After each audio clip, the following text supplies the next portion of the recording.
Let's go through the questions that I've got and see what people say. Right, Anne-Marie has asked how to make your application stand out outside of academic merit. What are they looking for?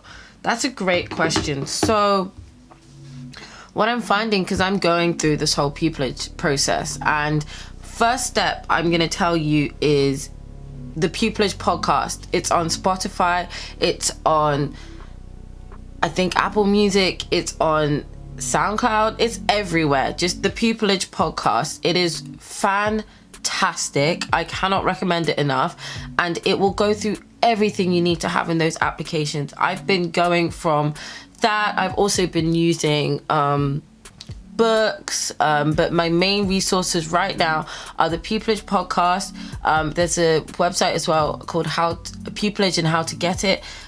Just search that on any search engine, you'll find it. I'm also using advice I'm getting from the Pupilage and Training Contract Handbook, which is fantastic. lawcareers.net produced that, and they also produce really helpful information and resources. So that's where I would say first things first. That is where the advice is. So what I'm saying now is just, a reformulation of that advice, but also my personal take on it. So when it comes to standing out beyond academic merit, I think it's important to understand, what's the purpose of all of this?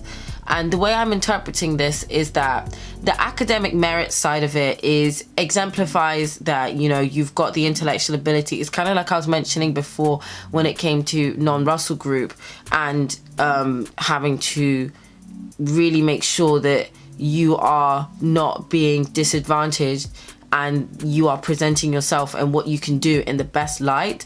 I would say that if you think about the application form, that academic merit thing, once that's been ticked off, or you've used your experiences to show that you're on the level that you need to be, then the next step is kind of up to you.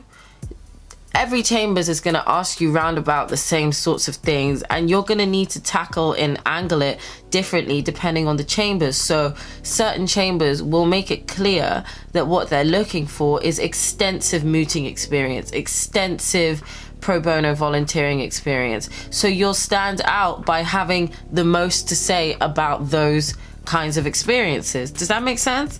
And so if you're applying to a set that values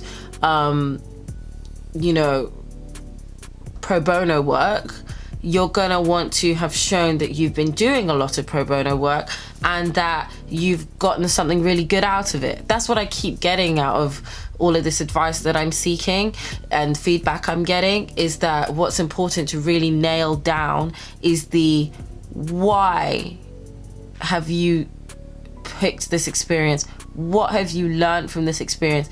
And what has this experience shown you or taught you that will be applicable to your career as a barrister?